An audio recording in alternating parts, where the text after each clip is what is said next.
Hi and welcome back to Chef Hacker Kitchen. Today we're talking brisket, but if you've come here looking to learn how to smoke a brisket, I'm afraid you're going to be disappointed. But don't worry, because there are about 500 other entries on YouTube that'll teach you how to smoke a brisket. Nope, we're going to do a dish that's a deli favorite and was very popular during the golden age of pompous dining. We're talking braised brisket with horseradish sauce. Okay, stay tuned.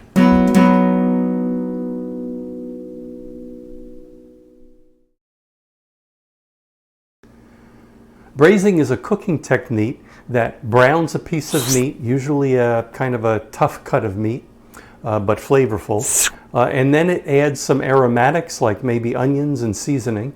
And then you add a liquid, and then you simmer it over a long period of time, either stovetop or in the oven. And then just about 15 or 20 minutes before it's done, you can add in some additional vegetables like carrots, celery, or other root vegetables.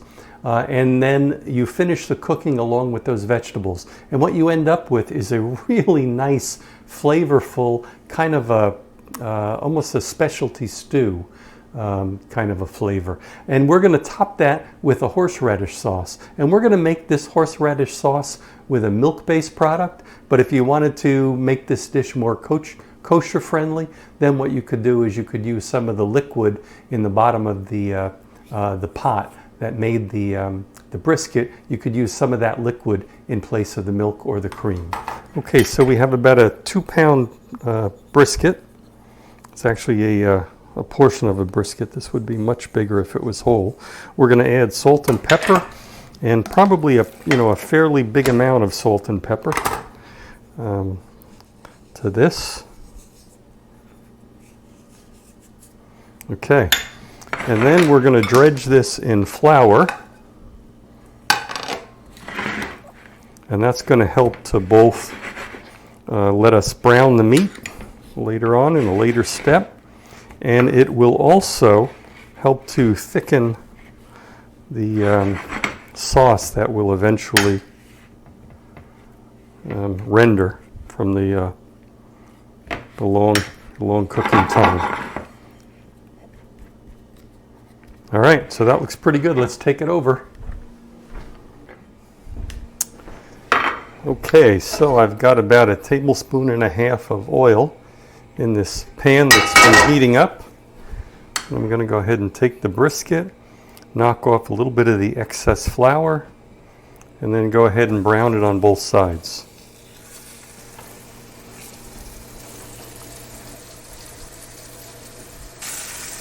All right, so apparently we are browned on one side. Yep, looks good. Now we'll brown the other side. All right, so this has been browning, and it looks pretty good on that side. So we're going to go ahead and set this meat aside for a minute. And we're going to add our onion. And some coarse chopped garlic. Now that's about 2 cups of sliced onion. I like to leave them kind of large because these are going to spend a long time cooking along with the brisket. And if you made them too small, they'd completely disappear, and I want to have some remnants of them left over. All right. All right, so these onions have browned a bit, and that's about where I like them. So now I'm going to return the brisket to the pan. I'm going to add a bay leaf. I'm going to add some stock. Now I happen to be using vegetable stock. You could use beef stock. You could use veal stock. I mean, you could even use chicken stock. But I have some homemade vegetable stock, so that's what I'm going to use.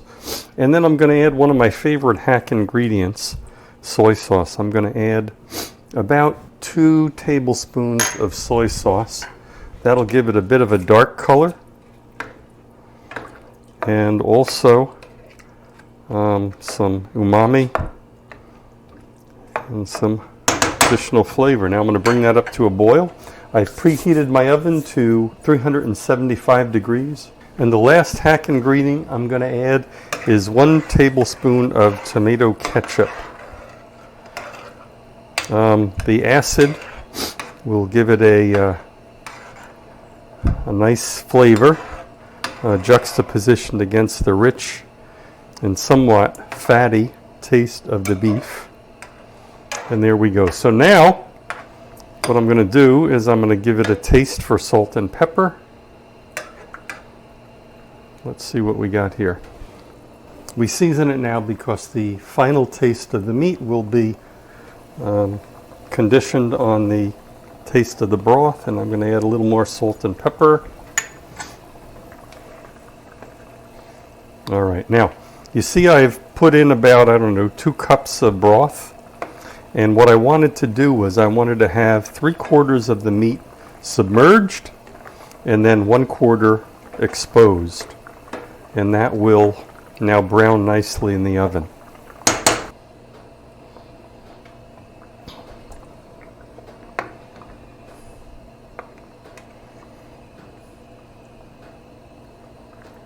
All right, so that's come back to a boil nicely. So I'm going to go ahead and cover it. Now we could simmer it on the stove for the next hour and a half or so, or 2 hours, but I'm going to cook this in the oven. The last few minutes I'm going to add some vegetables, and I'm going to remove the lid so it gets nice and brown. All right, here we go.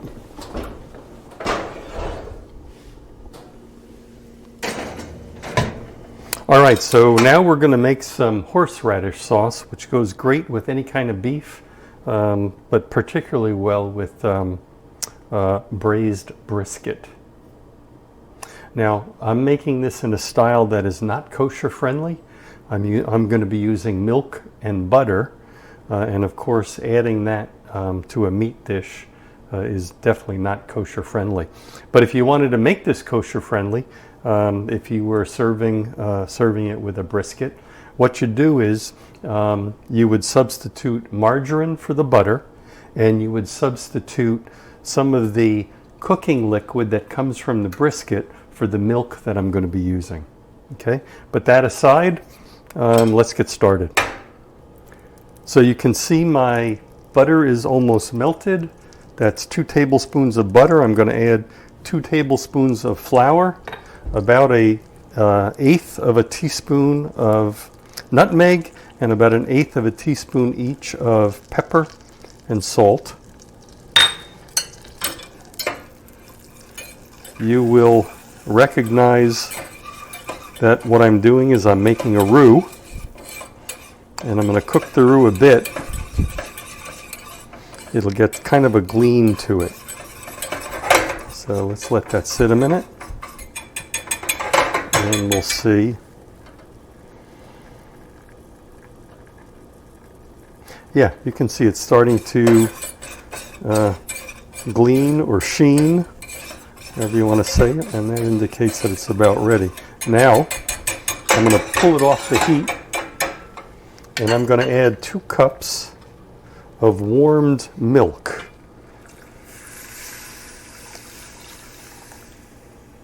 So, and then I'm going to let that sit for a bit. And we're looking for that roux to be picked up by the milk. You may realize that what I've just done is I've made a bechamel, one of the mother sauces. Okay, so now we'll go ahead and whisk it. Now I want this a little thicker, and that's about it. Okay, so now I'm going to add my prepared horseradish, and this is where I need to turn the heat off, and this is the riskiest part of this preparation, because if it's going to break, now is the time it would break, but I think we're going to be okay. Yeah, we are. Okay, so let's see if it's time for this yet. Yeah, it looks like we're in good shape. Yes, that's shrunk down nicely. Let's see what we can add our vegetables. Okay. And we're going to return this to the oven for, I don't know, 20-25 minutes. That should make the meat, let the meat get nice and tender. And brown it up a little bit, and the vegetables will be ready to go. So, here we go. All right. So, it's been about 20 minutes. Let's see what we got here.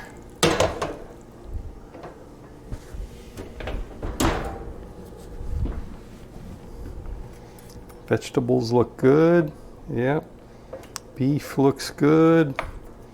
Tender but not fall apart tender. Some people do like it to be fall apart tender, but I prefer it to have a little bit of body. I'm going to slice it anyway.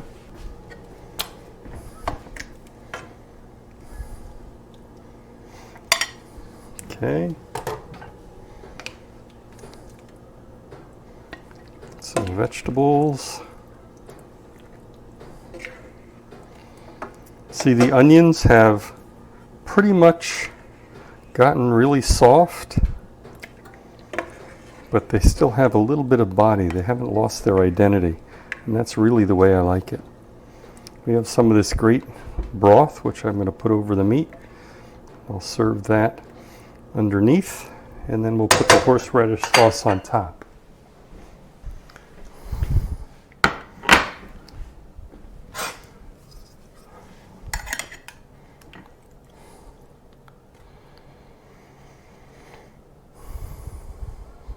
Okay, so we're going to cut this on a bias, sort of across the grain, and you can see that it's tender, but it's not fall apart tender, and that's really the way I prefer it.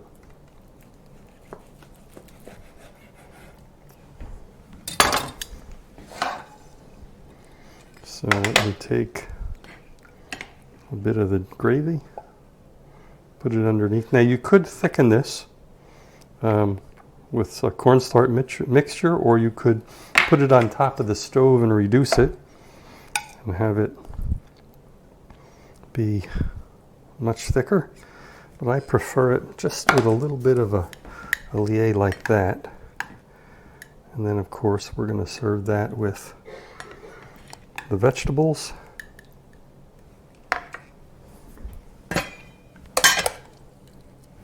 Pair it with green beans.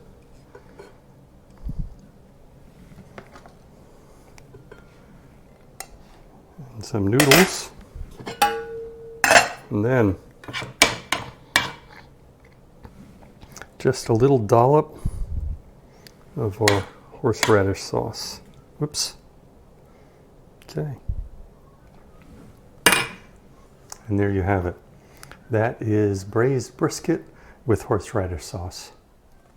All right, so that is braised brisket with horseradish sauce. I hope you enjoyed this video, and if you did, please give it a thumbs up down below. And if you like this content, go ahead and subscribe so you'll always know when we make new videos. See you next time in Chef Hacker's Kitchen.